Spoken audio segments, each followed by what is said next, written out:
इशारों इशारों में दिल लेने वाले बताए हुनर तूने सीखा कहाँ से।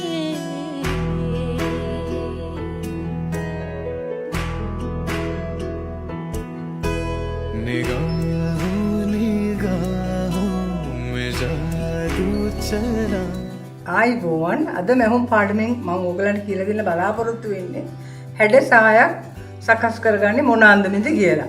ඊටාම පහසු ක්‍රමයකට මේ සාය අපි අඳින්න පටන් ගන්නවා. මිමි දෙකයි අපිට අවශ්‍ය වෙන්නේ.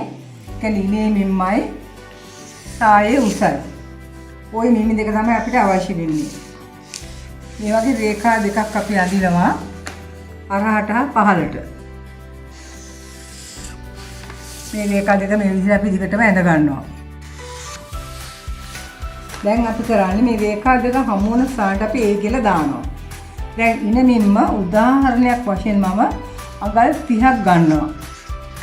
ඒක අපි බෙදන්නේ 3ෙන්. හොඳට මතක තියාගන්න හැඩ සායක් සකස් කරනකොට ඉනේමින්ම බෙදා ගන්න ඕනේ අපි 3ෙන්.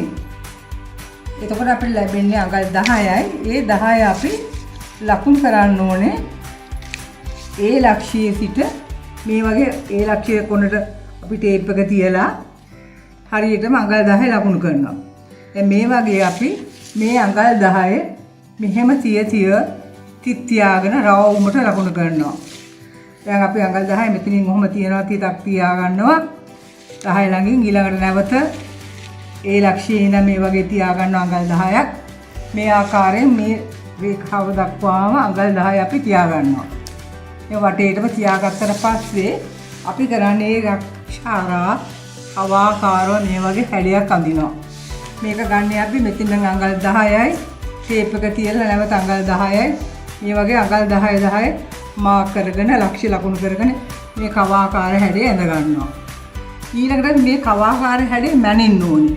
මොකද මේක අපිට තියෙන්න ඕනේ අඟල් 15ක්.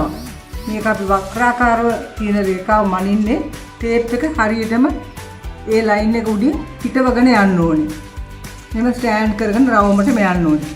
මේ ආකාරයෙන් මේ ලක්ෂ්‍ය දෙක හරහා අපි කියන්නේ මම මේක B C කියලා දැම්මොත් එහෙම BC වටය කවාකාරව මැනගෙන බලන්න ඕනේ 15ක් තියෙනවද කියලා.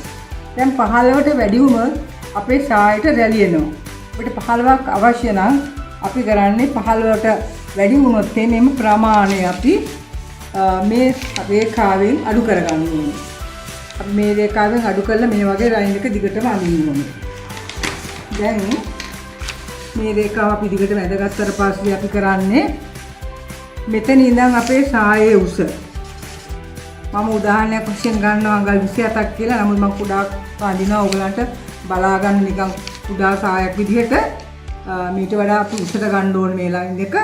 ඊළඟට අපි මේ සායේ උස ඊන වටේ ඉඳන් මාක් කරගෙන යන්න ඕනේ. හරියට තිත් තියාගෙන යන්න ඕනේ. මෙහෙම රවුමටම යනකම් කවාකාරව තිත් තියාගෙන යන්න ඕනේ. ඒ තිත් තියා ගන්නකොට අපි මෙතන හරියටම ටේප් එක තියලා මේ ලක්ෂයේ ඉඳන් තමයි මේ ආකාරයෙන් මෙහෙම රවුමට මේ කවාකාර හැඩයේ ඉඳන් අපි රවුමට අවශ්‍ය උස කවාකාරව ලකුණු කර ගන්නවා. ඒ ලකුණු කරගත්තට පස්සේ අපි කරන්නේ මේ ලක්ෂ්‍ය හරහා අපි කවාකාර මේ වගේ හැඩයක් ඇඳ ගන්න ඕනේ 15 වාටියට. මේ දැන් 15 වාටිය වැටෙන්නේ මේ අන්දමින් ඊළඟට ඉන වටේ මේ අන්දමින් ලැබෙනවා. මේ එක පැත්තක් අංශයක් මේ අනිත් පැත්තේ අංශය. දැන් අපි මැහුම් මාසෙ තියෙනකොට මේ බ්ලොක් එකට ඉනට අඟල් භාගයක් විතර මේ වගේ තියා ගන්නවා. අඟල් භාගය. එක පැත්තකට අපි අඟලක් තියා ගන්නවා. මේ පැත්තට අපි තියන්නේ නැහැ මැහුම් වාස්. මොකද ඒක කපා ගන්න අපි රෙද්දේ නැම්මට. මේක අපි රෙද්දේ නැම්මට කපනවා. එක පැත්තකට අපි අඟලක් සිප් එක අල්ලගන්න තියා ගන්නවා. මේ 15 වාටියට අපි තියන්නේ අඟල් භාගයක් මැහුම් වාසි. වාටිය ඉඳන් පල්ලෙහාට අඟල් භාගය ලකුණු කරගෙන ගිහිල්ලා ඒක කපා ගන්න. දැන් අපේ මේ තියෙන්නේ A සිට 5ට මෙතනින් අපි දැක්වෙන්නේ ඉන 3ෙන් බෙදූ ප්‍රමාණය. මේ ලක්ෂය ඉඳන් මේ වගේ ලකුණු කරගන්න ඕනේ ටේප් එක තියලා. මෙතන ඉඳන් යන අපේ සායේ උස. ඉතින් ලෙහෙංගා සායටත් මේක ඉතාම මේ වගේ ලයින්ස් අඳින්න අවශ්‍ය නැහැ. ටේප් එක තියලා තිතක් මෙහෙම ලකුණු කරගන්න. එහෙම තිත් ලකුණු කරගෙන තමයි අපි මේ වටේ මෙහෙම ඇඳගෙන යන්න ඕනේ. දැන් මතක තියාගන්න රෙද්දේ කපනකොට මේ පැත්තට අපි මෙහෙම වාසි තියන්නේ නැති නිසා මේ පැත්ත අපි නවා ගන්න ඕනේ. නැත්නම් අපි කපලා දාන්න ඕනේ. ඒ ලයින් එකෙන් අපි නවාගෙන අපි මෙහෙම වාසි තියන්නේ නැහැ නේකට. නිසා ඒ ලයින් එකේ නවනවා. ඕගොල්ලෝ කපා ගන්නවා. ඊළඟට කපා ගන්න ඕනේ මෙහෙම වාසියෙන් මේ ඉන රේඛාව නියම රේඛාව අඟල් භාගේ ලයින් එකෙන් කපා ගන්න ඕනේ. ඊට මෙහෙම වාසි.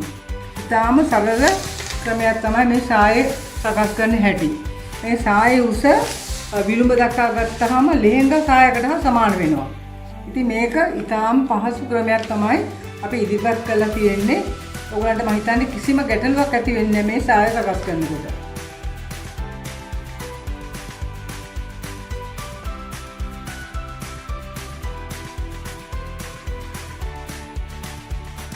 Thank you.